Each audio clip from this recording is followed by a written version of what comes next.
आज वो शुभ दिन है, परमात्मा ने वो दया बख्शी थी, सतगुरु आए दया करी, ऐसे दीन दयाल बंदी छोड़ वृद्धतास का, जठरग्नि प्रतिपाल। गरीबदास जी ने कहा है कि सतगुरु आए दया करी, क्योंकि परमात्मा जब आते हैं यहाँ सतगुरु का ही रोल करते हैं। और सतगुरु की परिभाषा ये होती है कि वो सच्चा ज्ञान बतावे, सच्चे भगवान की जानकारी देवे, अविनाशी परमात्मा की। सदग्रंथों के अनुसार ज्ञान बताता है वो सतगुरु होता है, सच्चा ज्ञान दाता। तो सच्चा ज्ञान परमात्मा ही दे सकता है, और उसको बताने के लिए वो परमात्मा स्वयं आते हैं।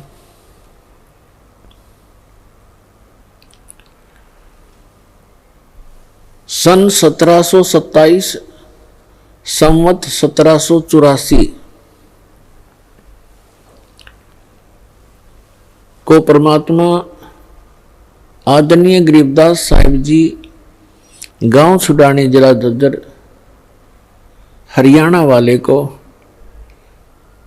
आकर के खेतों में मिले थे, जंगल में जहां वो गव्वें चरा रहे थे। उस समय उनकी आयु 10 वर्ष की थी। सन 1717 में संवत 1774 में आदरणीय गरीबदास साहिब जी का जन्म हुआ था गांव छुड़ानी जिला दद्दर हरियाणा में। जब वो 10 वर्ष के हुए, अपने ही खेतों में अपनी ही गौओं को चारा चराने के लिए जंगल में लेकर गए हुए थे। साथ में अन्य 10-12 पाली गवाले उनके साथ सहयोगी थे, और कुछ अन्य गांव के व्यक्ति अपनी गौओं को उन्हीं गरीबदास जी के ही जंगल में खेतों में चराने के लिए लेकर गए हुए थे। क्योंकि आदरणीय गरीबदास साहिब जी वैसे तो गांव करौथा के रहने वाले हैं, करौथा के रहने वाले थे, लेकिन इनके कोई मामा नहीं थे, इनकी माता श्री के कोई भाई नहीं था। इसलिए गरीबदास साहिब जी के पूज्य पिताजी श्री बलराम जी धनखड़ अपनी ससुराल छुड़ानी में वहां रहने लग गए थे।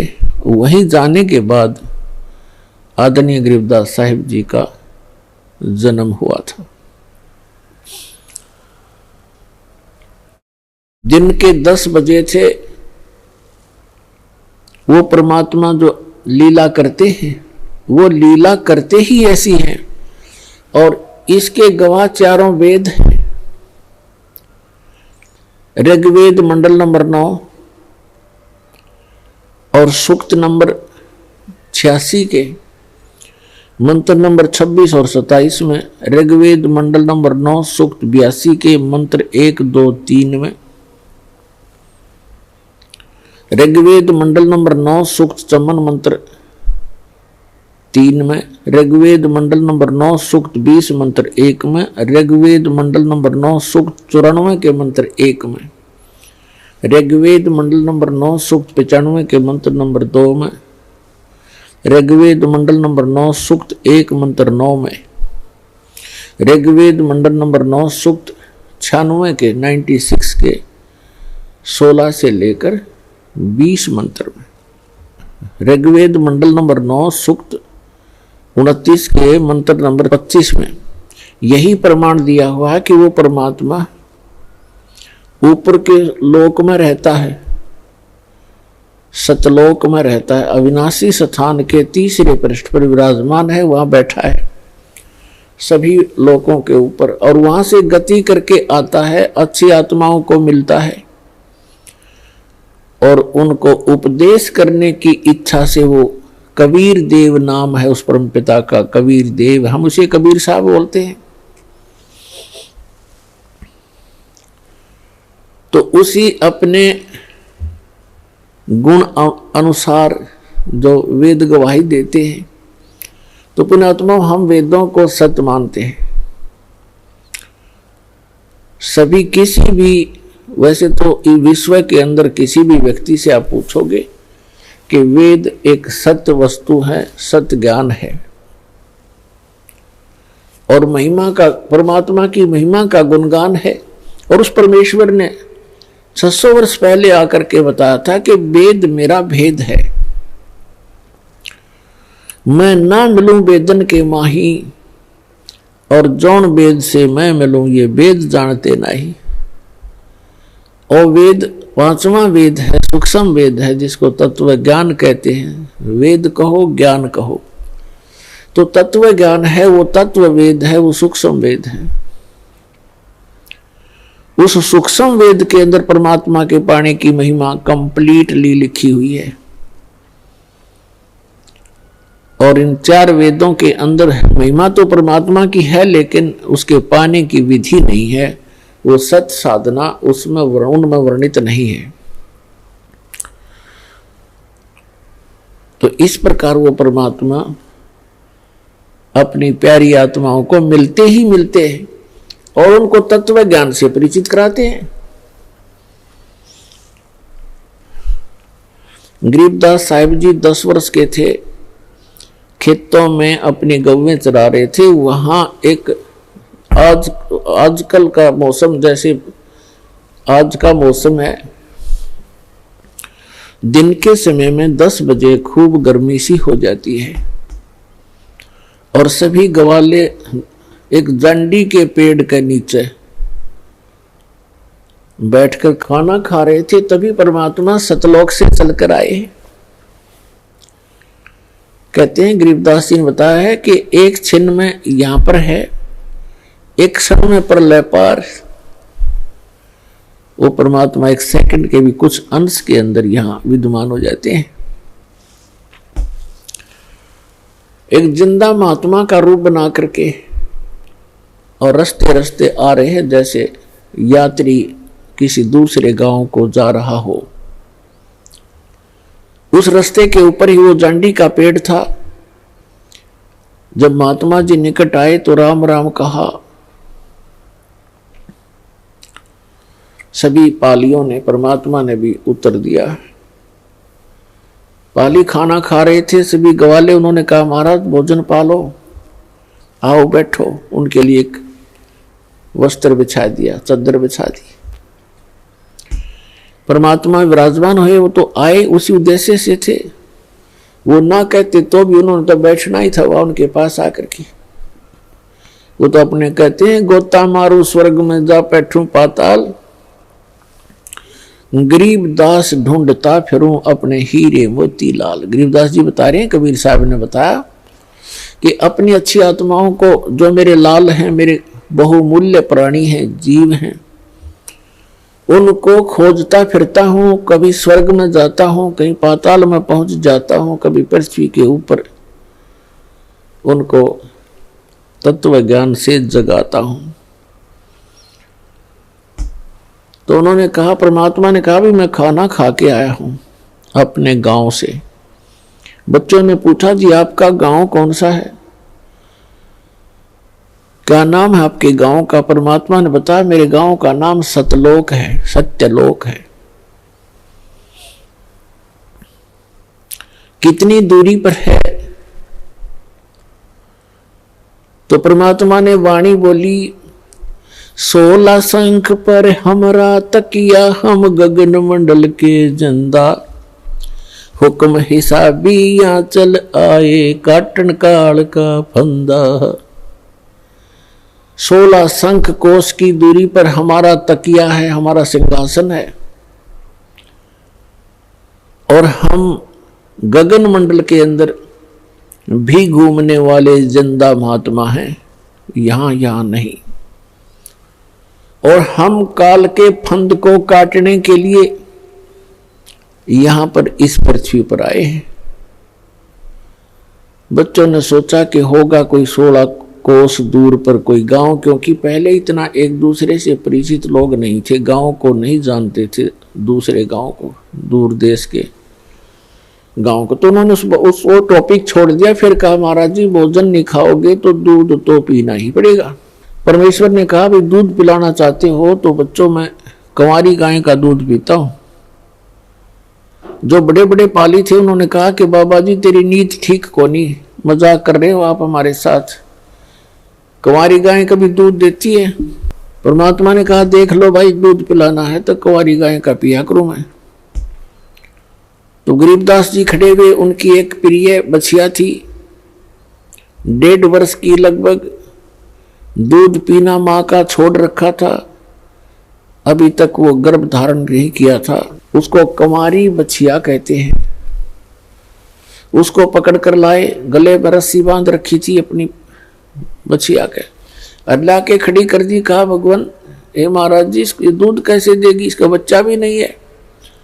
तो परमात्मा ने कहा कि एक पात्र लाओ। तो वो पात्र लाए, अपना जो मटका था छोटा सा 5-4 किलो का छोटा सा, उसको बरोला बोले मिट्टी का, उसको धो बांध रखा था, साफ कर दिया और कहा इसके थनों के नीचे रख भाई, अभी दूध देवेगा तुम्हारे सामने। अब गरीबदास जी उस पात्र को, उस मिट्टी के छोटे से मटके को पकड़ कर बैठ गए, जैसे दूध निकालते हैं नीचे रख लेते हैं बाल्टी को। परमात्मा खड़े हुए, बछिया के कमर पर आशीर्वाद भरा हाथ रखा, लंबे लंबे सतन हो गए 3-3, 4-4 इंच के, और दूध की धार बंध गई। वो पात्र भरते ही अपने आप बंद हो गया। बोलो सतगुरुदेव।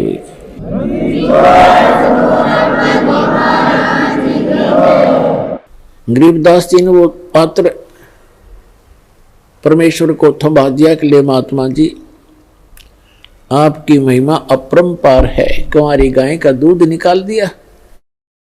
उस परमेश्वर ने, कबीर साहब जी ने थोड़ा सा दूध पिया और बाकी वहां उपस्थित सभी ग्वालों से कहा कि ले पालियो, ये अमृत है बेटा, इसको पी लो। ये यहाँ का नहीं है, ये सतलोक से आया है, इस पवित्र पशु के माध्यम से।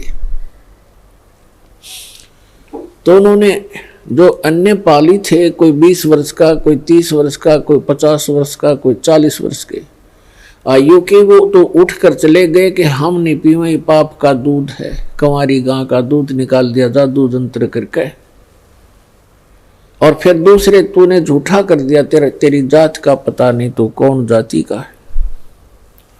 उस समय छुआछात भी चरम सीमा पर थी। दुर्भाग्य कहते हैं सकल पदार्थ है जगमाई, कर्महीन नर पावे नाही। गरीबदास जी ने कहा कि लो महाराज, आपका अमृत, आपका झूठा दूध है भगवान, कब कब मिले हमें। और जितना पीना था वो पी लिया। तो पुण्यात्माओं कहते हैं पिछले जब से होते हैं पूर्ण हंस मुराद, ये पिछले संस्कारों से ही ऐसी प्रेरणा और परमात्मा का मिलन हुआ करता है। फिर परमात्मा जिस उद्देश्य को लेकर आए थे, 10 वर्ष के बालक को लगे ज्ञान समझाने, सृष्टि रचना सुनाई और कहा बच्चों तुम सभी सतलोक में थे और आप यहाँ इस काल के जाल में फंसे हुए हो। गरीबदास जी ने कहा कि हे भगवान, वहां ऐसा स्थान बता रहे हो आपके, कभी मृत्यु नहीं होती, वृद्ध अवस्था नहीं होती, और वहां कभी सूखा नहीं गिरता। क्योंकि जिस समय गरीबदास साहिब जी छुडानी गांव में जन्मे थे, वहां मरुस्थल जैसा पृथ्वी थी, मरुस्थल जैसी, राजस्थान से मिलती जुलती वो अक्षेत्र था, जो वर्तमान में भी राजस्थान का तो बल्कि अच्छा हो गया होगा। और वहां हर एक चीज का अभाव रहता था। वर्षा हुई तो खाने के गेहूं, खाने की ज्वार बाजरा हो जाता, गेहूं तो कभी देखा भी नहीं था। तो गरीबदास जी ने कहा कि वहां परमात्मा ने बताया कि वहां बिन बादल वहां वर्षा होए और असंख्य वहां पर जो है कहते हैं असंख्य सूर्य जितना प्रकाश रहता है, ना गर्मी है, ना पाला है, ना सर्दी है, ना गर्मी है। और सदाबहार पेड़ हैं, अंगूरों के गुच्छे लगे रहते हैं, प्रत्येक के महल के सामने पार्क हैं, फुहारे हैं, बहुत अच्छे बगीचे हैं और बहुत सुंदर पहाड़ हैं वहाँ के। यहाँ तो मिट्टी के पहाड़ हैं, वहाँ पर हीरे और मोतियों के पहाड़ हैं, सुंदर मिट्टी है, उसके अंदर फलदार सदाबहार पेड़ पौधे हैं। गरीबदास जी ऐसे सुन रहे थे जैसे वो आत्मा उनकी सतलोक में ही घूम रही हो। वो परमात्मा बताते जा रहे थे और वो कल्पना करते जा रहे थे।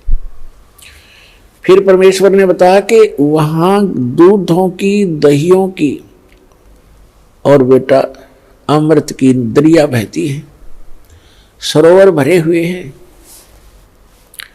तो गरीबदास जी ने कहा क्या भगवान वो खराब नहीं होते? क्योंकि यहाँ तो दूध ऐसा है 2 घंटे रख दे गर्मियों में, फिर उसने गर्म करे तो फट जा, बांस उठ जा। तो वहाँ दूध के दरिया चलती हैं, दूध के भरे रहते हैं सरोवर, समुद्र, तो खराब नहीं होते। परमात्मा ने कहा नहीं बेटा, वो अमर पदार्थ है। उदाहरण दिया परमात्मा ने कि जैसे ये गंगा आई है आपके भारतवर्ष में, ये गंगा का जल हमारे ही लोक से आया है, सतलोक से। और एक ये एग्जाम्पल है आपके लिए, बुद्धिमान को संकेत ही पर्याप्त होता है। सतलोक से या गंगा आई, सबसे पहले आई शिव के लोक में, शिव के लोक से फिर आई विष्णु के लोक में सबसे, और फिर उसके बाद आई है इस पृथ्वी लोक पे। इसके आने का तरीका परमात्मा की रजा और उसका, अब उसको साइंटिफिक तरीके से किसी तरह लगा लो। वहां से नीचे आई, फिर वहां से नीचे वाष्प बनकर पृथ्वी पर आई, या हिमालय के ऊपर आकर के ये बर्फ रूप में विद्यमान हुई और हो ही रही है। हुई क्या, ये तो आ ही रही है, वहीं से चलकर आ रही है। और इस गंगा के पानी को आप रख लीजिए, चाहे 100 वर्ष रखो, ये खराब नहीं होता। और ये तो इसे लोक में जहाँ सब कुछ में तुरंत ही जीव चल पड़ते हैं। ये कितना सुंदर शरीर है, मृत्यु को उपरांत 2 दिन इसका अंतिम संस्कार ना करो, इसमें जीव पड़ जाएंगे सारे में। लेकिन उस गंगा के पानी में वो खराब नहीं होता, उसमें जीव नहीं होते। गंगा जल तकरीबन सबके घर पर होता था। इस बात से गरीबदास जी खूब परिचित थे कि 3 वर्ष पहले हमारी माता किसी के साथ गई थी और गंगा का जल लाई थी, और आज तक बिल्कुल ऐसा ही है। तो उन्होंने बड़ी रुचि हुई कि भगवान मुझे वो स्थान दिखाओ जहां हम पहले रहा करते थे। परमात्मा आए इसलिए थे, हम जीवों के लिए अपने गवाह तैयार करने के लिए, कि मेरे प्रत्यक्ष दृष्टा हो, मेरे साक्षी बने मेरे बच्चे, ताकि आने वाली वो पिछली पीढ़ी में मुझे पहचान सके कि कबीर इज गॉड। तो परमात्मा उनको सतलोक में लेकर गए, अपनी प्यारी आत्मा गरीबदास साहिब जी को। शरीर नीचे रह गया, आत्मा सूक्ष्म शरीर, फिर कारण शरीर, सब फिर वहां जाकर के उसका अपना ओरिजिनल शरीर जो वहां हमारा था, वो उसमें वो मानव शरीर सदृश ही है, लेकिन उसका पूरी बॉडी का 16 सूर्य जितना प्रकाश है।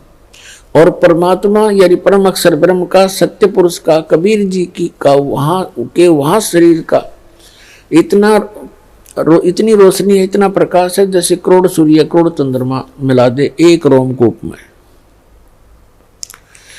तो परमात्मा भी मनुष्य जैसा ही है, लेकिन सामर्थ्य में अंतर बहुत है, शक्ति में बहुत अंतर है। तो इस प्रकार गरीबदास जी को परमात्मा ऊपर लेकर गए, ब्रह्मा विष्णु महेश का लोक दिखाया। धर्मराज का लोक दिखा, ये नकली सतलोक दिखाए, और यहाँ के ये स्वर्ग लोक दिखाए, नरक लोक दिखाए। इंद्र का लोक दिखाया, सभी ऊपर को लेकर गए, जहाँ काल रहता है वो स्थान दिखाया, और 11वां द्वार पार करके अक्षर पुरुष के लोक में प्रवेश किया। फिर 12वां द्वार पार करके सतलोक के अंदर प्रवेश हुए, भंवर गुफा के पार करके। ऊपर पहुंच के जब परमात्मा जाकर के अपने ही दूसरे स्वरूप पर चवर करने लगे, क्योंकि परमात्मा में एक शक्ति होती है, एक सिद्धि होती है, एक सिद्धि जो बहुचोले धार है। तो परमात्मा अन्य रूप बनाकर नीचे आते हैं और एक रूप में सिंहासन पर वहां विराजमान होते हैं। जो सिंहासन के ऊपर राजा के समान मुकुट पहने हुए, छत्र के नीचे बहुत बड़े गुंबद के अंदर परमात्मा वहां बैठे थे सिंहासन पर। उनके एक रोम में करोड़ सूर्य मिला दे करोड़ चंद्रमा, इतनी रोशनी थी उस परम पिता की। और नीचे से जो जिंदा महात्मा के रूप में वही परमात्मा अपना अन्य रूप धारण करके गए थे, अन्य वेश में। वो जिंदा महात्मा का रूप था। जिंदा कैसे होते हैं? मुसलमानों के अंदर जिंदा महात्मा होते हैं, काला टोप पहनते हैं छोटे से वाला, एक काला ही ओवरकोट पहनते हैं घुटनों से भी नीचे तक, पिंडलियों तक का, और एक कच्छा पहनते हैं घुटनों तक का। ऐसी वेशभूषा वाले को जिंदा महात्मा कहते हैं। जैसे कोई गिरी है, पुरी है, उनकी पहचान अलग है, कोई वैष्णव साधु है उसकी अलग पहचान है, ऐसे ही जिंदा महात्मा के रूप का अलग पहचान है। तो वहां परमात्मा ने जाकर के एक चंवर रखा था। कबीर परमात्मा जो नीचे से गए थे वो चंवर उठाकर उस सच्चे दरबार से और अपने ही दूसरे रूप जो सिंहासन पर विराजमान थे डबल रोल करने लगे, उनके ऊपर चंवर करने लगे ऐसे। अब गरीबदास जी सोच रहे हैं, देख रहे हैं कि भी भगवान तो ये है जिसके ऊपर बाबा जी चंवर कर रहे हैं, और कितने सुंदर है, कैसा नूर है, ऐसा प्रकाश कभी देखा नहीं, और यहाँ का लोक है भगवान। वहां तो मन चक्रित हो जाता है। तो गरीबदास जी इतना सोच ही रहे थे कि भगवान तो ये है, और कितना सुंदर लोक यहाँ का, देखते भी मन नहीं भर रहा है, आत्मा तृप्त नहीं हो रही है। कभी उस सुंदर मनोहर लोक को, द्वीप को देख रहे हैं, वहाँ के नज़ारा देख रहे हैं, कभी परमात्मा के चेहरे को देख रहे हैं जैसे बालक देखा करते हैं। फिर मन में सोचने लगे कि ये नीचे से जो महात्मा आए हैं ये इस भगवान के कोई सेवक होंगे, नौकर नाकर हैं, ये सर्वेंट होंगे इसके। इतना सोच ही रहे थे। वो असंख्य ब्रह्मांड के सिंहासन पर विराजमान दो तेजों में रूप था भगवान का, वो खड़ा हुआ और ऐसे प्रार्थना करके कहा, विराजिए भगवान। जिंदा महात्मा के रूप में मालिक उस पर बैठ के असंख्य ब्रह्मांड के सिंहासन पर, और वो तेजों में शरीर जो खड़ा होकर के चंवर लेकर के जिंदा महात्मा जो सिंहासन पर विराजमान थे चंवर करने लगे। अब गरीबदास जी सोच रहे हैं कि बाबा जी तो बड़ांडी भाई, इस पर भगवान चंवर करे, इसका पूजा सेवा कर रहा है। इतना सोच ही रहे थे, इतने में तेजों में शरीर जिंदा वाले स्वरूप में समा गए और अकेले जिंदा महात्मा के रूप में परमात्मा असंख्य ब्रह्मांड के कंट्रोलर और सृजनहार के सिंहासन पर बैठे, और उनका इतना ही तेजों में शरीर हो गया।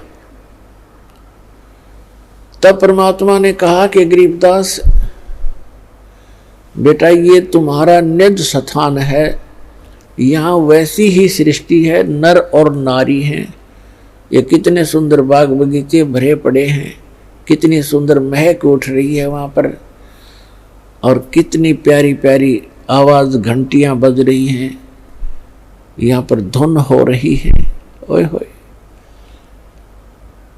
अब गरीबदास जी से कहा कि बेटा, मैं बनारस के अंदर, काशी के अंदर 120 वर्ष जुलाहे के रूप में, धानक रूप में रहा था। और मैंने वहां अपना प्रचार किया। एक धर्मदास नाम के वैश्य थे, सेठ थे, उनको मैं मिला, उनको बहुत अच्छी तरह समझाया। और बेटा 120 वर्ष वहां रह करके मैं फिर वापस यहाँ आ गया था। अब तुझे इसलिए लेने गया मैं कि आप भगवान को पहचान कर संसार में जाकर के आंखों देखी महिमा का वर्णन करोगे, ताकि आने वाले समय में परमात्मा के बच्चे, मेरे बच्चे मुझे पहचान सकेंगे। अब परमात्मा ने अपने आशीर्वाद से उनकी दिव्य दृष्टि खोल दी, उनका ज्ञान योग खोल दिया और उसके अंदर अपना तत्व ज्ञान फीड कर दिया। और गरीबदास जी से कहा कि जा बच्चा, अब तू नीचे जा, तेरे शरीर को अंतिम संस्कार के लिए चिता पर रख दिया है, अब उसको नष्ट कर देंगे वो, आप जाकर उसमें प्रवेश करो और मेरे गवाह बनो। गरीबदास जी ने कहा भगवान उस गंदे लोक में मुझे मत भेजो, मैं तो यहीं रहूंगा, या अपने भाई बहनों में खेलूंगा बैठूंगा। परमेश्वर ने कहा कि नहीं बेटा, आप ऐसे नहीं रह सकते यहाँ, क्योंकि जब आप यहाँ से गए आप पुण्यों से परिपूर्ण थे, आपने सारे पुण्य नाश कर लिए। वहां पर उस काल के रेस्टोरेंट में उस झूठे सुख का आनंद ले लेकर आपने अपने सभी भक्ति कर्म नाश कर लिए। और मैं आपको ऐसा चार्जर दूंगा, ऐसी भक्ति दूंगा, सत्य, ये आप स्वयं जाप करना और मेरी महिमा का वर्णन करते समय उसमें लिख देना। अन्य किसी को अभी ये मंत्र डिस्क्लोज ना करना। गरीबदास जी ने उनके वचनों को सिरोधार्य किया। उधर से क्या हुआ, कुछ समय के बाद 2-3 घंटे के बाद जो पाली चले गए थे ग्वाले, वहां से उन दोनों को छोड़कर आत्मा और परमात्मा को 2-3 घंटे के बाद उनको ध्यान आया कि वो बच्चा कहाँ बैठा है, लड़की का लड़का, वो बाबा जी चला गया कि नहीं। उन्होंने देखा कि वो अकेला बैठा है, बाबा जी दिखाई नहीं दे रहा है। एक उनमें से ग्वाला आया, उसने कहा कि अरे गरीबू खड़ा हो भाई, तेरा नंबर आ गया गाय घेरने का। ये वहाँ नंबर लगाते हैं, अपना शिफ्ट बना लेते हैं पाली कि 2 घंटे आप खड़े होगे, 2 घंटे आप खड़े होगे, 2 घंटे आप पशुओं के सामने, ताकि किसी की फसल को हानि ना कर दे और भाग ना जा पशु इधर उधर। तो उसने कहा कि गरीबदास खड़ा हो भाई, गरीबू कहा करते थे, तेरा नंबर आ गया। नहीं बोले क्योंकि वो आत्मा थी नहीं, शरीर को खाली रखा था। निकट जाकर कहा कि ए भगत जी खड़ा हो, पकड़ के हिलाया कि महात्मा बन गया तू, खड़ा हो ले। जब ही उसने ऐसे किया वो गिर गए। अब वो एकदम घबरा गया, सभी पालियों को आवाज लगाई कि दौड़ के आओ, भागो भागो। ये लड़की का लड़का मर गया। 2 पाली गांव की तरफ दौड़े। 1.5 किलोमीटर की दूरी पर छुड़ानी गांव था उस स्थान से जहां पर ये परमात्मा प्रकट हुए थे। गांव में पता चला 30-40 घर होते थे, पहले छोटे गांव हुआ करते थे। सारे गांव में एकदम सन्नाटा छा गया।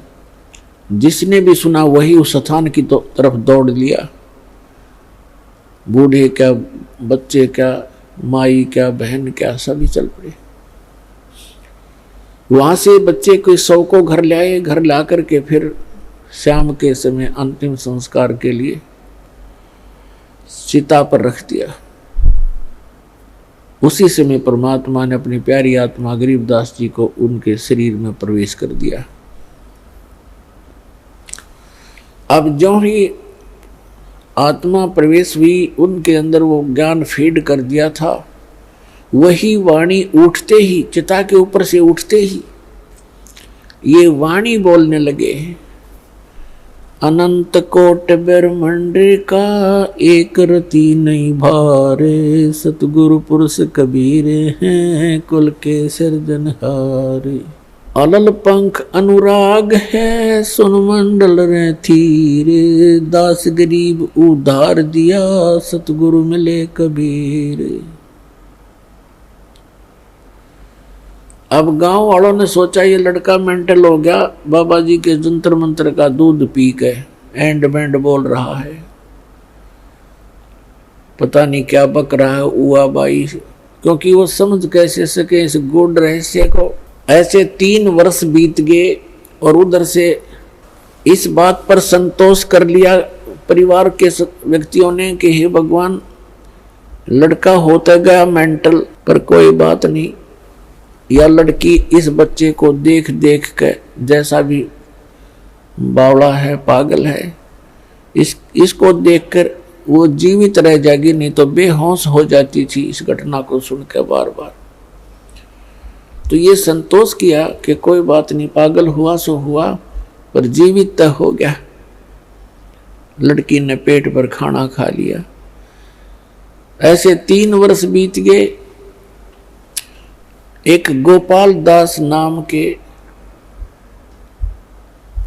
दादू पंथ के एक संत थे जो बनिए के घर जन्म था उनका, और वो दादू पंथ से दीक्षित होकर के घर त्याग चुके थे, बाल बच्चों का विवाह करके फ्री हो गए थे, और वो ऐसे घूमते फिरते थे, शिष्य बना रखे थे गांव में, वहां जाते थे, उनके घर रुकते थे घूमते फिरते, जिसको रमता राम कहते हैं। अब एक दिन क्या हुआ कि जब गरीबदास जी 13 वर्ष के हो गए, 3 वर्ष के पश्चात 10 वर्ष के बच्चे को परमात्मा आकर मिले थे, और गांव वाले कबीर उस गरीबदास साहिब जी को पागल कहने लगे, बावड़िया बावड़िया कहने लगे, बावड़िया पागल है, पता नहीं क्या क्या भौंक रहा सारा दिन, चुप पे ना होता है। एक दिन ये दादू पंथ से दीक्षित गोपाल दास नाम के एक संत बने हुए थे, घर त्याग कर वैराग ले लिया था, सन्यास ले रखा था बच्चों से फ्री होकर के, वो छुडानी गांव में अपने शिष्य के घर आ गए, और वो ऐसे ही 2-3 वर्ष में चक्कर लगता था उसका। उस शिष्य ने कहा, महाराज जी हमारे एक लड़की का लड़का ऐसे ऐसे पागल कर दिया, एक संत ने जंतर मंत्र करके कुंवारी गाय का दूध निकाल दिया, कई पाली थे गवाले, उनने तो पिया नहीं, इस बालक ने पी लिया, जंतर मंत्र कर दिया, ये तो मर गया था, पता नहीं क्यों कैसे दया करी भगवान ने, लड़की की अर्ध सुन ली, ये जीवित हो गया पर पागल हो चुका है। 3 साल से सारा इलाज करा लिया, झाड़े झूड़े लवा लिए और सब दवाई वैद्यों से भी ले ली, कोई आराम नहीं होया। और कहते हैं जी, वो शिष्य कह रहा है जी संत की विद्या को संत ही काट सकता है, आप दया कर दो तो उसका जीवन ठीक हो जाए। अब गोपाल दास ने कहा कि लाओ बुला के, थोड़ा बहुत झाड़ा झूड़ा लाना वो भी जाने था। अब बुला कर लाए गरीबदास जी और उसके नाना जी, और साथ में और कई गांव के बुजुर्ग टाइप के व्यक्ति आके, तो उस दादू पंथी गोपाल दास ने पूछा कि बच्चा बेटा वो कौन था जिसने तेरा जीवन बर्बाद कर दिया? तब गरीबदास जी ने कहा कि अलल पंख अनुराग है सुन मंडल रे थीर, दास गरीब उधार दिया मुझे सतगुरु मिले कबीर। तो गरीबदास जी ने कहा कि मेरा जीवन तो आबाद कर दिया, बर्बाद नहीं किया बाबा जी। हम सुल्तानी नानक तारे दादू को उपदेश दिया, जात जुलाहा भेद न पाया वो काशी में कबीर हुआ। अनंत कोट ब्रह्मांड का एक रति नहीं भारे, सतगुरु पुरुष कबीर हैं ये कुल के सिरजनहारे। अब दादू पंथी ये परमात्मा लगातार गरीबदास जी ने को 15-20 मिनट तक वो वाणी बोलते रहे। सतगुरु आए दया करी ऐसे दीन दयाले, बंदी छोड़ वृतास का जठरग्नि प्रपाल। तो इन वाणी को सुनकर उस दादूपंथी महंत संत गोपाल दास के हृदय में हलचल मच गई और वो तुरंत समझ गया कि यूं तो भाई बावड़ा को ना, तो सबसे समझदार ऐसी निर्मल वाणी जो आत्मा को खींच रही है। 65 साल का वृद्ध 13 वर्ष के बालक के सामने हाथ जोड़कर खड़ा हो गया और कहने लगा, भगवान हे महाराज ये वाणी लिखवा दो, आप तो बहुत प्यारी वाणी बोलो। तो गरीबदास जी बोले नहीं, उठ कर चल पड़े। पीछे पीछे 65 साल का वृद्ध, आगे आगे गरीबदास जी। अब गांव वालों ने सोचा भाई इस बच्चे के अंदर तो को बड़ी बला बढ़ रही है, बाबा जी भी कभी सुरूर हो गया, इसका तो असर हो गया, इसका साथ हो लिया। अब वो के जान दबो दादूपंथी संत ने कहा, गांव वाले बावड़े तो तुम हो, यो बावड़िया को नहीं। कहते हैं गरीबदास जी को भी बावड़ा बताया कि कर ले दुनिया स्याणी का, उसको महापुरुष को तो बावड़िया कहा, अगर तेरा सारे पशु बन गए और उसकी बात को स्वीकार नहीं किया। तीसरे दिन जाके गरीबदास जी ने मौन तोड़ा और कहा कि भक्त यदि कंप्लीट लिख है तो मैं बोलूंगा, लिखवाऊंगा, कभी कहीं बीच में छोड़ दे। तब उसने कहा गोपाल दास ने कि महाराज जी मैं तो कति फरी हो का आया हूं घर से, और मैं ऐसे ही परमार्थ में लगा हुआ हूं, आप दया कर दो, लिखवा दो दाता, कलयुग के जीवों के लिए तो ये अमृत सिद्ध होएगी, ऐसी वाणी कदे देखी ना सुनी। तब गोपाल दास जी लिखा करते थे और गरीबदास जी बोला करते थे। गरीबदास जी का ही एक बेरी का बाग था, उसमें एक जंडी का पेड़ था और गांव से थोड़ी ही दूरी पर वो स्थान था। वहां बैठकर जंडी के पेड़ के नीचे गरीबदास जी बोला करते थे और दादूपंथी संत लिखा करते थे। तो इस प्रकार वो लिखा हुआ आंखों देखा सारा कुछ विवरण गरीबदास साहिब जी की अमृतवाणी अर्थात गरीबदास जी का दिया हुआ एफिडेविट वो दास के पास उपलब्ध है। उसको तत्व ज्ञान कहते हैं, जो गॉड गिवन स्पिरिचुअल है, और उसी से आपको दास ये ज्ञान सुना रहा है।